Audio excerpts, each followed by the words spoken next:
Парэшткі вялікага князя Вітаўта могуць знаходзіцца ў віленскай архікатэдры. Пра гэта на прэс-канферэнцыі ў Сейме Літвы паведаміў даследчык Саўлюс Подзерыс, які раней займаўся пошукам каралеўскіх інсігніяў у гэтай жа катэдры. Паводле яго, парэшткі князя Вітаўта, імаверна, і цяпер знаходзяцца ў сталічнай святыні. І пра гэта я сёння пагавару з гісторыкам Сергеем Абламейкам. Прывітанне, Сергей. Добрый дзень, Дмитрий. Сергей, наколькі сур'ёзна ўвогуле, на ваш погляд, выглядае гіпотэза літоўскага даследчыка Саўлюса Подзерыса пра тое, што парэшткі Вітаўта могуць быць у віленскай катэдры? Дастаткова сур'ёзна, бо мы ведаем, што вялікі князь Вітаўт быў пахаваны адразу пасля смерці ў 1430 годзе у віленскай катэдры. І проста сам помнік гэтай касцёл меў вельмі складаную гісторыю. Там были разбурения этой дольней частки, были поводки, которые разбурали. Пасля таму в сярэдзіне 17 стагоддзя гаспадарілі расейцы, калі Вільня была некалькі гадоў акупаваная. Так што яго парэшткі былі страчаны. Але мы дакладна не ведаем, ці не былі яны там пахаваныя ў суседняй крыпце, як сцвярджае гэты даследчык. Так што цалкам верагодна, што яны там дагэтуль знаходзяцца. Это цалкам верагодна. І гэта можна даказаць праз ДНК-даследаванні. Наколькі гэта рэалістычна? Мы уявім, што гэта чалавек, который жыў там 700-600 гадоў таму. Реально, конечно, реально, таму што і сам ён, гэты даследчык, літоўскі гісторык, згадвае чамусьці праваслаўных Гедзімінавічаў, якія пахаваныя ў Кіеўскім Сафійскім саборы. А это сапраўды трэба ведаць, што вялікая частка Гедзімінавічаў з 14 стагоддзя вызнавала праваслаўе. Это былі і полацкі князь, і пскоўскі князь, і алелькавічы. Так што это цалкам магчыма. Генетыка, навука такая, генетыкі праходзяць наогул у тысячагоддзі і дзесяткі тысячагоддзяў назад, шукаючы сляды паходжання, вызначаючы паходжання сучасных людзей. Так што некіх 600 гадоў, тут 700, это не праблема, это магчыма. Давайте паговорым увогуле пра значэнне Вітаўта для беларускай гісторыі, таму што зразумела, што ў падручніках па гісторыі беларускай, прынамсі па тых, па якіх я вучыўся ў 90-х гадах, Вітаўт гэта быў такой ключавой фігурай ВКЛ. Навука развіваецца, гісторыя ў тым ліку. Все ж такі, кім ён быў для беларускай гісторыі? Дзяржаўным дзеячам Вяліккняства літоўскага, літоўскім князем ці нейкім рэгіянальным дзеячам? Як вы яго ўспрымаеце? Вітаўт быў вялікім князем літоўскім, валадаром гэтай даволі вялікай дзяржавы, нашай супольнай дзяржавы з продкамі сучасных літоўцаў. Это была дзяржава продкаў сучасных беларусаў таксама. Я яшчэ скажу, магчыма, пазней пра гэта. Але так ці іначай, гэта постаць, я б сказаў, ва ўсходняй Еўропе беспрэцэдэнтная. І яго пачалі ўжо ў 16 стагоддзі называць вялікім. Настолькі былі вялікія яго дасягненні як дзяржаўнага дзеяча Вялікае княства Літоўска. А ці ёсць некае адрозненне паміж наратывамі, напрыклад, літоўскім сучасным і беларускім у адносінах да князя Вітаўта? Несумненна, мы, на жаль, маем праблемы з літоўскімі гісторыкамі, а цяпер і з літоўскімі палітыкамі. Я думаю, это адбылося праз укіды нашых непрыяцеляў. Гэта пагаршэнне стаўлення да беларускага гістарычнага наратыву, якое назіраецца апошнія 2 гады ці 3 у Літве у сувязі з гэтым ліцвінізмам. Тое, што мы павінны ведаць, па-першае, што кожная краіна павінна мець прынамсі 2 наратывы гістарычныя. Адзін наратыў гістарычны павінен быць папулярны. Это спрошчаная версія гісторыі, якая, аднак, грунтуецца на гістарычных фактах. Яна выкладаецца ў школьных падручніках і ўсё. І ў іншых такіх падобных крыніцах. Іншы гістарычны наратыў могуць развіваць прафесійныя гісторыкі і інтэлектуалы адной ці іншай нацыі, ці другой нацыі, там могуць быць нейкія закіды да канкрэтнага персонажа, у тым ліку да Вітаўта. Але так ці іначай ён кіраваў вялікім княствам літоўскім у часы найвялікшай магутнасці гэтай дзяржавы. Мы, беларусы, павінны ведаць, што у сярэдзіне 13 стагоддзя, калі ўзнікла гэтая дзяржава, частка тэрыторыі сучаснай Беларусі была інтэгральнай часткай ужо гэтага першага ранняга ўтварення. Яно складалася з 3 земляў: Вялікае княства Літоўскае ў сярэдзіне 13 стагоддзя, з літоўскай зямлі, якая займала 64 тысячи квадратных кіламетраў, з жамойскай зямлі, якая займала 27 тысяч квадратных кіламетраў, і 23 тысячи квадратных кіламетраў складала Наваградская земля, Новагародская земля. Але у наступным стагоддзі, у 14-м, калі Гедзімін фактычна стварыў Вялікае княства Літоўскае, славянскія землі ўжо складалі 2/3 гэтай дзяржавы. І вот цікава, што вы разумееце, мы, беларусы, павінны называць Вялікае княства Літоўскае супольнай дзяржавай продкаў сучасных літоўцаў і продкаў сучасных беларусаў. Вітаўт адыграў выключную ролю у захаванні незалежнасці Вялікае княства Літоўскага пасля Крэўскай уніі, калі было абвешчана пра злучэнне з Польшчай.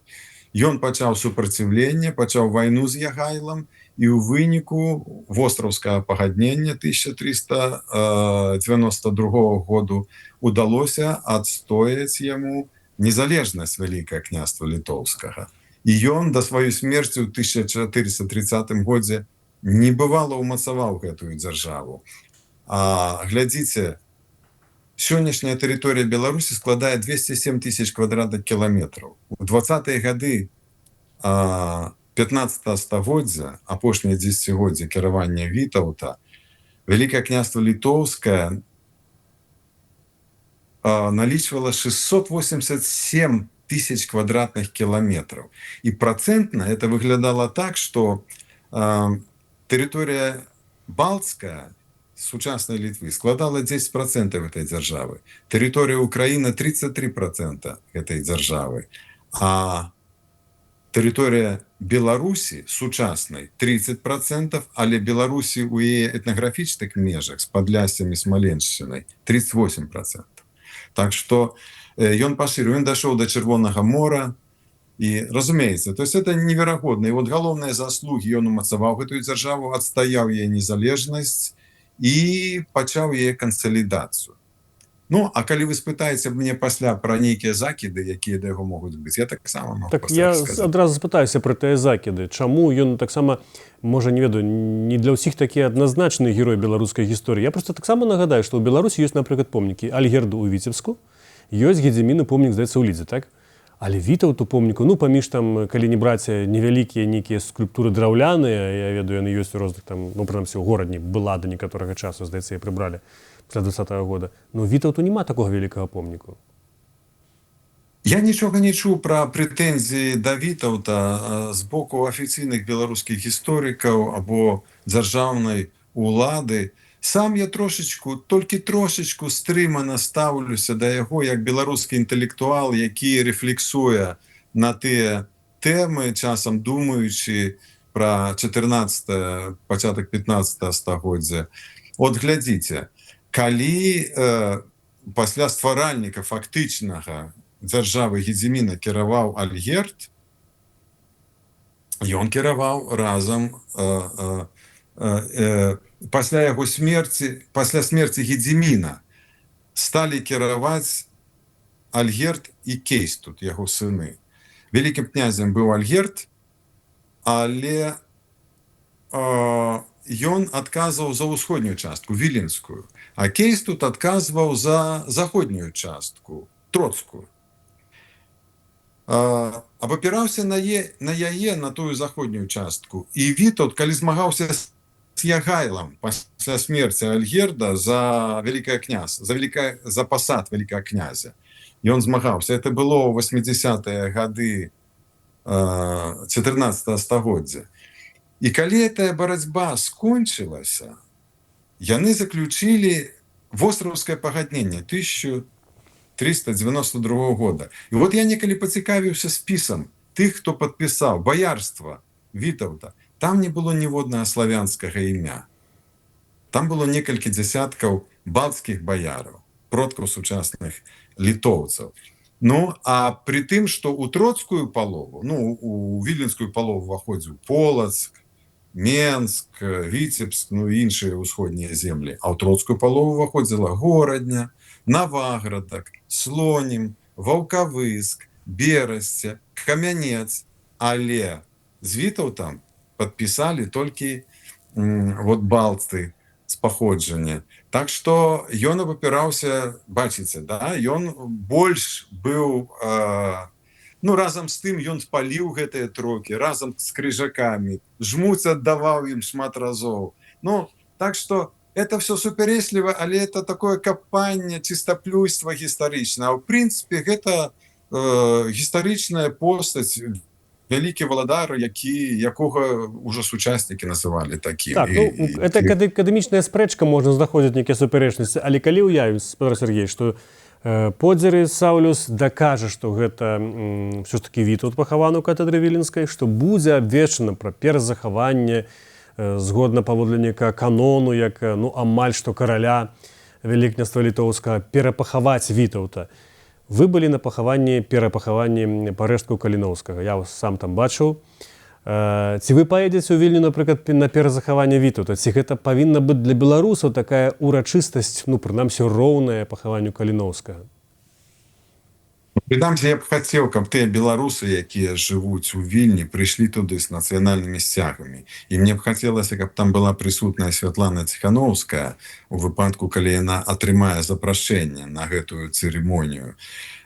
Просто цяпер вот не лепшыя часы, і мы павінны адстойваць свой погляд на гісторыю Вялікага княства Літоўскага. Гэта і наша гісторыя таксама. І бачыце, за апошнія некалькі гадоў я сам рабіў інтэрв'ю з літоўскімі гісторыкамі, з прафесарам Бумблаўскасам, з прафесарам Нікжэнтайцісам, і яны казалі, што так, окей, з 16 стагоддзя Вялікае княства Літоўскае гэта літоўская беларуская дзяржава. А вот до 16 стагоддзя гэта была літоўская дзяржава. Так кажуць нашы літоўскія калегі сучасныя. Але ну, мы бачым, што і суадносіны, і дзяржаўныя, юрыдычныя прававыя традыцыі, наогул дзяржаўныя інстытуты, гэта все было славянскае. Мова ўжывалася, ўжо ў 15 стагоддзі канцылярыя ўжывала старабеларускую мову. Літоўцы робяць націск на лацінскую, але это у кантакта з ордэнам, а ў прынцыпе ўжывалася. Так што трэба, ну, прызнаваць рэчы, гэта была ад самага пачатку сумесная дзяржава. І вот этая вот спрэчка, якая ўзнікла ў апошнія гады, літоўцы, раптам палітыкі сталі гаварыць, што беларусы крадуць у іх гісторыю. Вот яна можа ускладніць гэтую сітуацыю. Можа быць, і беларускія афіцыйныя прадстаўнікі могуць і не атрымаць такого запрашэння. Это будзе вартае жалю. Вельмі шкада, калі так адбудзецца. Беларусы павінны там прысутнічаць. Я б сказаў так, што беларусы сёння павінны па-сяброўску, добразычліва і па-брацку пастарацца патлумачыць літоўцам, не толькі літоўскім палітыкам, але літоўскім інтэлектуалам, што мы рэпрэзентуем другі бок, іншы бок нашай супольнай сумеснай гісторыі, пра якую літоўцы сёння або не ведаюць, або не хочуць ведаць. Мы ні ў якім выпадку не крадзем літоўскую гісторыю, але мы з самага пачатку існавання гэтай дзяржавы былі там прысутныя і вельмі моцна. А вось пра 16 стагоддзя, як казалі калегі літоўскія, што эта дзяржава была ўжо беларуска-літоўская, так тут, канешне, ўжо не паспрачаешся, бо пасля Люблінскай тэрыторыя сучаснай Беларусі стала складаць 77% тэрыторыі Вялікага княства Літоўскага, а тэрыторыя сучаснай Літвы 23%.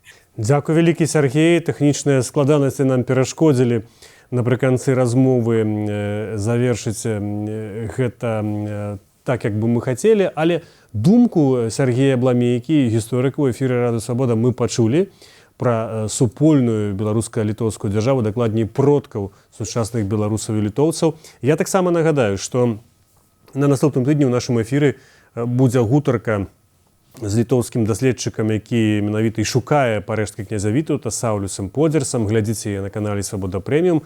А сёння для вас у празе працаваў я, Дмітрый Гурневіч. Калі ласка, ставце лайкі пад гэтым відэа, пішыце свае каментары, пажаданні, пытанні, заўвагі, падпісвайцеся на наш канал, калі вы яшчэ гэтага не зрабілі. Заставайцеся разам са Свабодай.